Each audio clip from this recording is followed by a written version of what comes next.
feet. He's not only looking to just get his, but he's looking to make plays for others. But when he gets into the paint, he's off of 2 feet, and he has so many different options he could do. And he ends up going a lot of times to that fadeaway. And it seems like that's his play right. I mean, that's his move right now. He's starting to pattern that to where this is what he's going to do. He's going to get to his spot. He's going to use his body, create space, and then go to that reverse pivot and get that fadeaway jump shot off in his spot in the mid-range. And, you know, you got to look at it like the last couple games, Jaylen Brown hasn't really took 3-point shots. He's 3 for 9 in the last 2 games. He had 32 in the last game, 41. He's playing an old school brand of basketball right now. And what's great, too, is you're seeing Jayson Tatum also contributing his 5th consecutive 180weightloss.com. You see him there, officially number 10. Passing, JoJo White, Dave Cohen's, 13,202.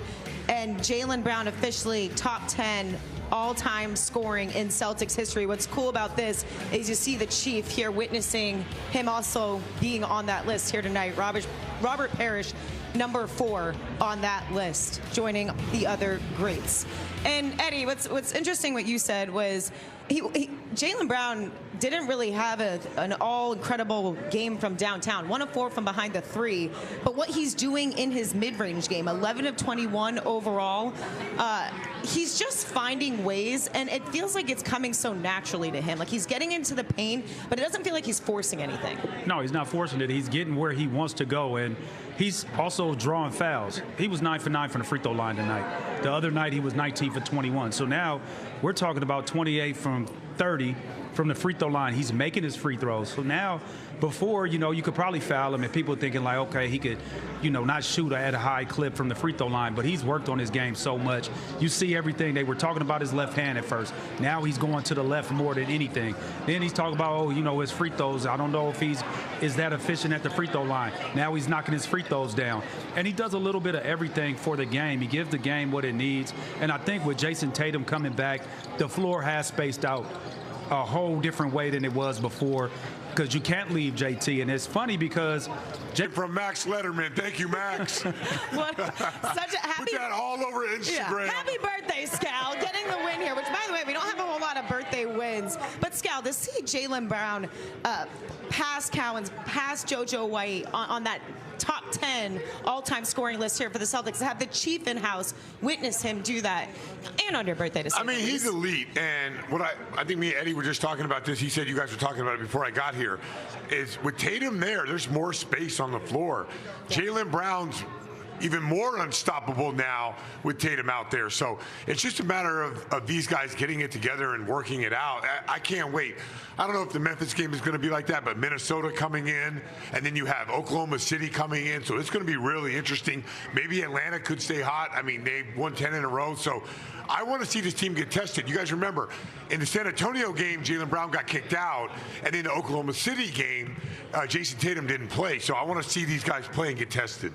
I do too. This is the only way. I think they're ratcheting it up. You can look at the rotation right now. It's changing a little bit. Getting a little tighter. It's getting a little tighter. So Joe is starting to focus in on, hey, this is what we have to do right now. This is how we're going to start playing, getting guys used to it. So it's not a surprise if you might not play or you playing short minutes, short change out there. So I think that's the most important thing. But back to the spacing and everything. Jayson Tatum allows that space because you can't help off him. You can't help off Peyton Pritchard. You can't help off Sam Hauser. Can't help off D. White. Can't help off D. White. Then Kata could be in the dunker spot right there, or he could space out a little bit. And so what I like about what Jaylen is doing, he's playing so under control. And a lot of times, earlier in his career, everybody talked about his left hand. Look how much he goes left now. Yeah. He goes left. It's like not even a thing now. No, it's not. He goes to his left. He gets to his place, his space, and then he plays off 2 feet. And it allows him to create space however he wants because he's so strong. You guys put me and Eddie on if you guys can. Okay.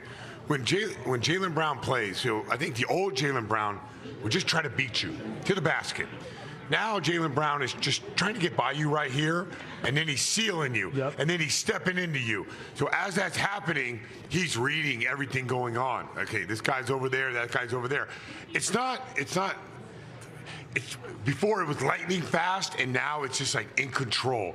And that little pace difference is allowing Jaylen Brown to be more efficient and keep his turnovers down and play off 2 feet and play off 2 feet and challenge it big at the rim. So this right now with Tatum out there, this is the best I've seen Jaylen Brown play this season. That's what makes this team so lethal. They're hard to guard when you have both of the Jays out there. And that was the question, not necessarily a question, but maybe for some going into this with them two playing, it's like, what will they be like? It's not like, you know, when you see them out there, all right, what is this going to be because it's the first time? No, we've seen the Jays play, but how is this going to work at this point? Yeah. And to see Jason, one thing I noticed early on in this game, Eddie, was I just feel like he feels more comfortable each game as he plays. Like he's talking to the refs a little bit more. He's starting to find his spot. He's going after the rim, going after the ball. I just feel like he's getting more into Jason Tatum mode, and let alone he does so getting a double-double here in the minutes. Man, he looks like himself. Look how strong he is. That's the thing that I'm looking at.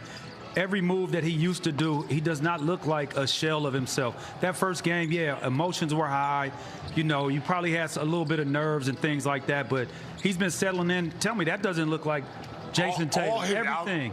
Except for when he goes to the rim. It doesn't look the same. What's the difference? It's like a small little separation. Well, tell me the small little thing. It's just a different, like he's not separating as much at the basket. Oh, here's one. When he was going kind of horizontal and he tried to veer step, that's usually a veer step into a shot. He lost the ball today.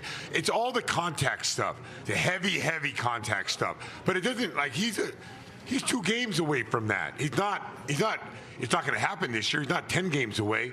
Every game, there's 2 more things that he's like kind of like sharpening up. Yeah, but those are the things that you got to get used to. For sure. 5-on-5, you're not going to be used to playing against guys that are going 100 all the time. Especially you might be playing against coaches that's 5-on-5 or some G League players, and knocking none of that. But when you playing in a real game, you know, guys are out there trying to earn their livelihood, and they're playing as hard as they can. So, you know, that's a total different type of animal. Like when he got ripped at half court by GP kind of baited him. No, that was Jaylen Brown, excuse me.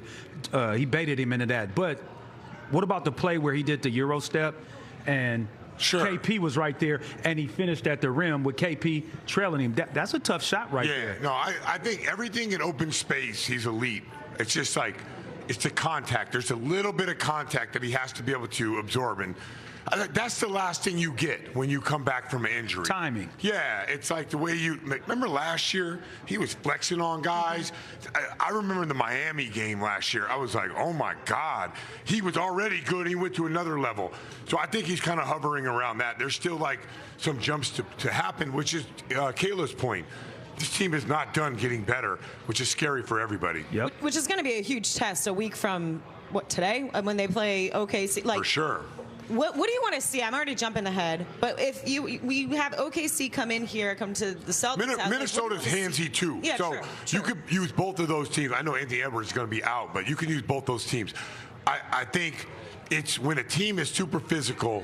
Can Tatum get to his spot, and can he own that spot? And I don't feel like I'm seeing that now when he's getting downhill. I'm seeing it everyone on the perimeter, his timing, but it's like you have to own your space, almost like the way Jaylen Brown is owning his space right now. And the thing is, you have a number of guys here stepping up. You got JB with 32, JT getting a double-double, D-White 11 and 6. So who's got the Tommy one? Oh, I get to pass this bad boy out, man. It was going like 4 different directions today, but you know what?